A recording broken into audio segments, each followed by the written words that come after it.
essa questão que você falou que o país não é um país de paz, não é isso, não. Eu acho que é a falta de oportunidade, falta de educação, falta de tudo essa falta que tem no país é que transforma o país Sim, inseguro nesse eu sentido. concordo. Tira a Então, paz do trabalhador, da sim, trabalhadora. então, eu vou sugerir aí um vídeo do meu canal, né? Tem um vídeo do meu canal que se chama, acho que é Ódio de Classe e Violência Revolucionária. Eu vou abordar esse assunto do ódio, da violência, tá ligado? E assim, pra gente poder pegar em arma pra ir fazer uma revolução contra a elite, é o que a gente precisa? A gente precisa organizar o ódio que a gente tem, tá ligado? As pessoas, claro, todo mundo, se você for perguntar, fala, não, eu sou da paz, eu defendo a paz, né? Eu sou cristão, etc e tal. Mas quando você vai ver na prática, a gente vai ver, por exemplo, ontem, que eu peguei um Uber e aí um idoso tava num outro carro e passou na frente dele, o cara foi o caminho inteiro reclamando, falando, eu odeio idoso é uma desgraça, idoso é uma merda. Se fosse nos Estados Unidos, esse cara já tava preso. Eu falei, meu Deus, que ódio é esse, parça? Porque um idoso passou na frente dele, tá ligado? Então, na prática, as pessoas, elas brigam por causa de tá no baile, pisou no meu pé, eu vou brigar. Derrubou a bebida sem querer em mim, eu vou A brigar. pessoa não sabe nem por que ela tá com aquele ódio Exato. preso, né? Então, e aí o que você falou, esse ódio, ele vem das nossas condições de vida, condições materiais que a elite impõe pra nós. Então, você nasce... Vou falar da minha própria história, tá ligado? Por favor. Pegar meus pais, né? Meu pai saiu do interior do Piauí, minha mãe do interior de Pernambuco. Vem de uma condição de pobreza, de meu pai trabalhando na roça desde muito novo, minha mãe faxineira a vida inteira. Isso já torna você uma pessoa minimamente raivosa ali dentro de você. Meu pai perdeu o pai dele muito novo, o padrasto dele deu um tiro nele, odiava ele, expulsou ele de casa. Meu pai veio morar sozinho em São Paulo. Meu pai é um cara muito, tá ligado? Porra! Agressivo, assim, né? Provavelmente ele vai assistir isso aqui, mas hoje ele tá mais Não, suave.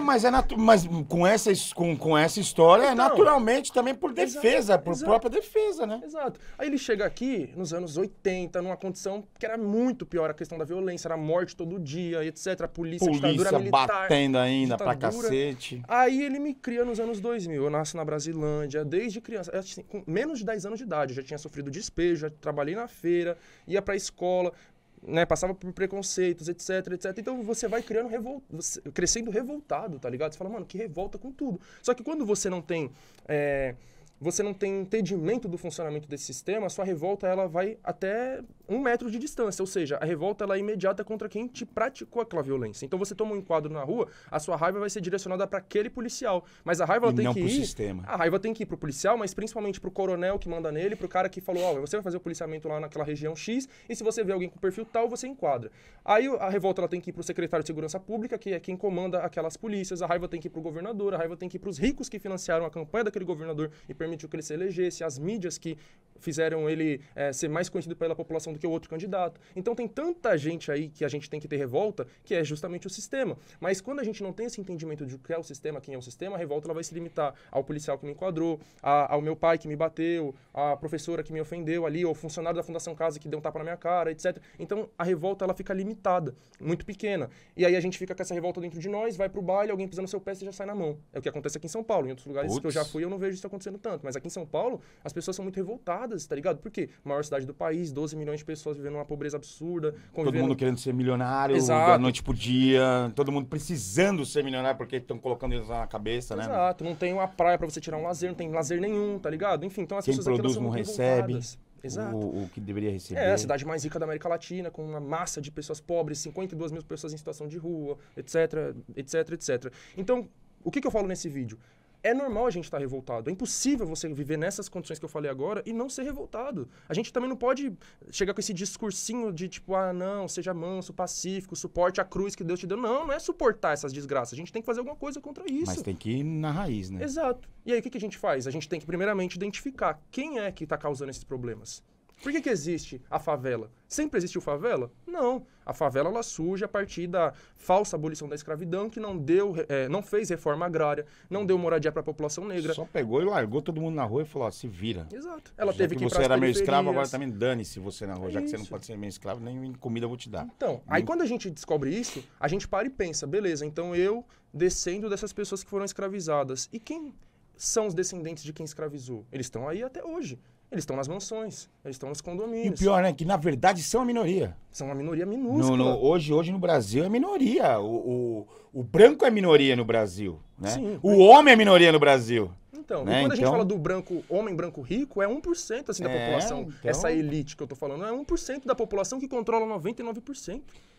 Cara, e assim, ó, mais ou menos continuando nisso, pra você enxergar isso, como é que foi? Porque você, jovem, periférico, né? Dentro da USP. Porra, você deve ter sofrido desafios enormes, preconceito que você sofreu lá, ou sofre ainda, né? Como é que foi para você poder ter essa visão? Que você não tinha que ter a raiva a 1 metro, mas sim, você tem que ter a raiva. Como que você começou a enxergar isso? Como que foi ser, como que é ser um jovem periférico dentro da USP? Quais tipos de preconceito que você... Então, eu comecei a entender isso naquela fase que eu falei, né? Quando eu comecei a ter aula de sociologia no ensino médio. Então, a partir dali, eu fui começando a juntar as peças do quebra-cabeça, né? Seja pelo que eu estudava na escola, mas principalmente pelo que eu estudava fora, né? Que eu estudava sozinho, sempre fui muito autodidata, então eu ia pesquisar muitas coisas. Então, assim, eu não vou entrar muito em questões familiares, né? Mas eu tive muitos problemas familiares naquele período e períodos anteriores, assim, da minha vida. Como eu falei, provavelmente meu pai vai assistir isso, mas ele sabe, né? Que eu já tive muita raiva dele, sim, por muitas coisas que ele fez comigo. E eu só fui deixando de ter essa raiva quando eu comecei a estudar sociologia e história. Porque aí eu fui falar, mano, qual é a história do meu pai? E aí eu fui entender, meu pai é um homem negro, piauiense, pobre, periférico, que veio, né, passou por tudo isso que eu falei aqui, né? Eu falei 1% do que ele passou. Falei, como que meu pai não ia ser desse jeito? Tá ligado? É igual a questão do pobre de direita. Como que ele não vai, as pessoas não vão ser pobres de direita, sendo que elas foram doutrinadas para isso? Aquilo, Como que meu pai não seria dessa forma se ele foi criado dessa forma, para ser uma pessoa agressiva? Não tem como eu cobrar de alguém uma coisa que aquela pessoa nunca teve. Nunca teve, não tem como eu cobrar amor e afeto de alguém que nunca recebeu amor e afeto de ninguém. Só recebeu tiro do padrasto, né? E abandono da mãe. Enfim. Então, estudando a sociologia, a história, né? Entendendo essas questões da estrutura social, racial do país, eu deixei de ter raiva do meu pai. E aí eu passei a ter raiva dessa elite. Então, todos esses discursos que você veio fazendo hoje com raiva, de revolta contra a elite, contra a polícia, é porque eu tirei aquela raiva do meu pai, ou da minha família, ou das pessoas ao meu redor. Você descobriu por que seu pai era daquele jeito, então agora você tem que ter raiva do que aconteceu com seu pai, Exatamente. na verdade. E canalizei a minha revolta para esse sistema. E quem criou o meu pai? Quem produziu aquela pessoa, né? Eu tô falando do meu pai sempre pela pessoa mais próxima, mas sim, eu posso falar de amigos não, né? Moleques da escola que também me discriminavam, pessoas na rua e por aí vai. Então eu peguei aquela revolta ali, tirei dos meus e canalizei pra elite. Eu acho que falta muito isso pras pessoas, tá ligado? As pessoas têm muita revolta dos próprios favelados, do seu próprio vizinho, até mesmo quando a gente fala da questão da criminalidade, tá ligado? Então, tipo assim, já tive meu celular roubado, por exemplo, dentro da favela, tá ligado? E tipo assim, eu fiquei com muita raiva. Mas, em momento algum, eu pensei assim, eu quero que aquele moleque morra, eu quero pena de morte. Não, tá ligado? Tipo, eu tenho dó daquele moleque. Tipo, eu fiquei com raiva dele, óbvio, né? Assim, no momento, a situação te traz uma revolta. Uma revolta. Claro, isso é natural. Mas se você parar pra analisar, aquilo não aconteceu por causa...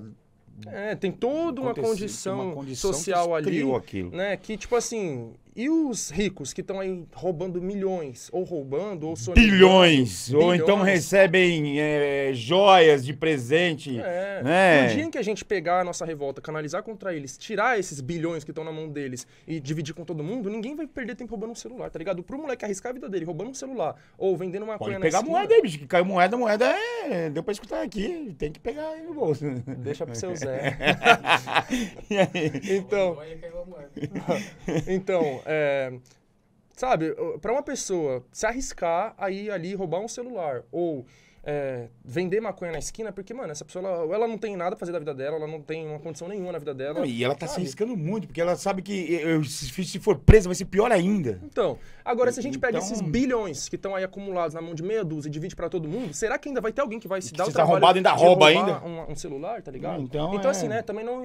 É sempre bom ressaltar, porque sempre vai ter alguém de direita assim, falar, passando a mão na cabeça de bandido. Não tô passando a mão, não tô passando pano, não tô falando que não tem que ter uma punição. Tem que ter, só que não é matar a pessoa também, porque pegou um celular, tá ligado? Não, tem que ter punição, mas acho que a gente tem que ter essa visão. Exato. A gente tem que começar a mudar a sociedade da onde tá errado. Fechar a torneira, não é só ficar puxando água com o rodo enquanto a torneira ainda tá ligada. Então, é uma coisa, por exemplo, o próprio funk. Você tem... O funk é uma linguagem da periferia, é uma linguagem hoje de jovens e é uma linguagem que os ricos e os playboyzinhos usam, fazem, estão lá escutando, mas tem um preconceito da porra em cima disso.